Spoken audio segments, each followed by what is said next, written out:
going, guys? Welcome back to Basketball Down Under. Today we are having a chat about Jalen Green and how he is going to win the NBA Rookie of the Year for the 2021-2022 NBA season. You might be saying, well, BD, he's a great player. Yes, he's going to win the NBA Rookie of the Year. But we've got to look at it more logistically as to why it's in the NBA's best interest for Jalen Green to win the MVP.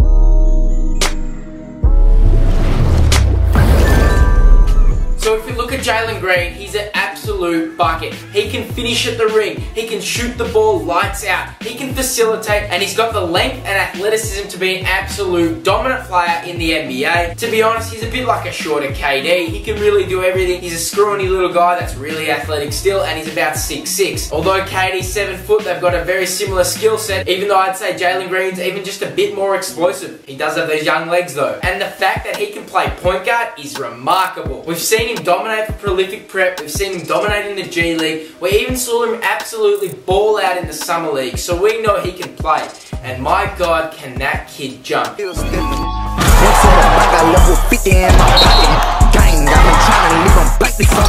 jumps out the building and gets some of those posterizing dunks that he gets, and I can't wait to see him in the actual NBA season. Now, if we look across to his biggest rival in Cade Cunningham. Now, why are we looking at Cade Cunningham? Because he was the #1 pick in the NBA draft, and he's potentially predicted to win the Rookie of the Year. Well, Cade Cunningham, we all know, was an established player in high school, went over and played at Oklahoma State and absolutely balled out there, and did pretty good in the Summer League too. So we also know he can seriously play, and he really has a great skill set to show that he can play in the NBA. But why am I definitely saying that Jalen Green's going to win the NBA Rookie of the Year? Well, if we look at it, it is 100% in the NBA's best interest to make Jalen Green the Rookie of the Year due to his following. Once again, the Philippines coming through. The Philippines is a growing population, and the biggest thing about them compared to all other nations across the world is their love and passion for basketball. And where is Jalen Green from? The Philippines. Where is Jalen Green eligible to play for if he chooses to do so? The Philippines national team. If we have a look at the NBA's YouTube channel and compare the views from Jalen Green to Cade Cunningham,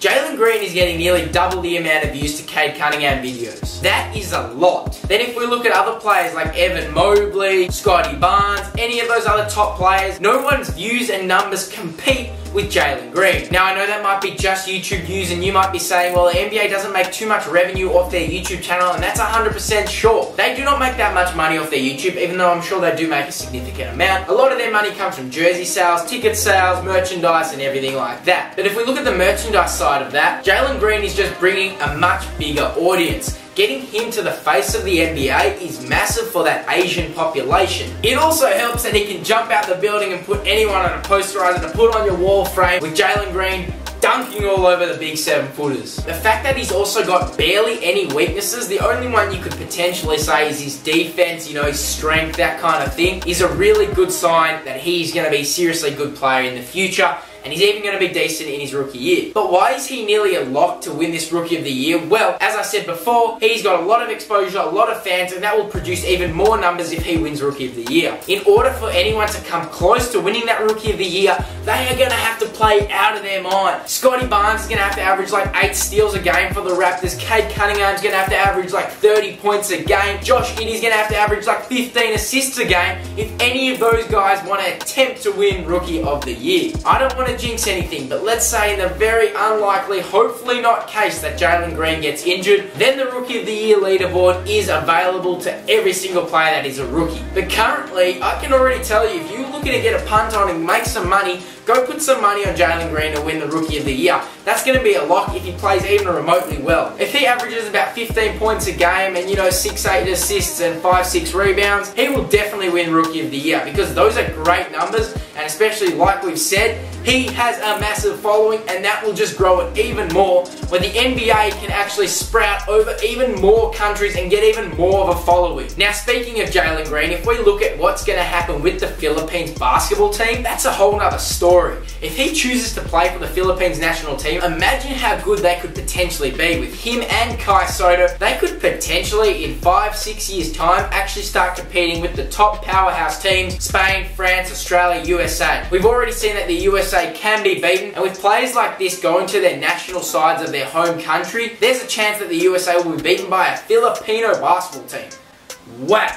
This guy is really going to be a superstar to watch, and he's going to be really exciting. Just like when Ja Morant came into the league and was jumping over 7-foot centers, well, Jalen Green's going to be doing the exact same thing, and that's going to be really exciting to watch. Now, I know that I've said Jalen Green is a lock for that Rookie of the Year. Let's look at Cade Cunningham for a second. That guy's also a bucket and just really knows how to score. Getting a guy that's a pure scorer on your team is a really strong asset, and he could be really exciting to watch too. Then a guy that we haven't even talked about yet in Jalen Suggs, that guy is so exciting to watch, and that guy's potential could potentially put him to Rookie of the Year if he really plays his ass off. If he can really polish up his game, I reckon he's going to be one of the strongest and most entertaining players to watch in the next coming years. But at the end of the day, if we really look at it, it's completely in the NBA's best interest if they put Jalen Green as the face of the NBA for the next couple of years, and giving him Rookie of the Year is a very easy way to do that. But at the end of the day, we're just going to have to wait and see if he will end up with Rookie of the Year.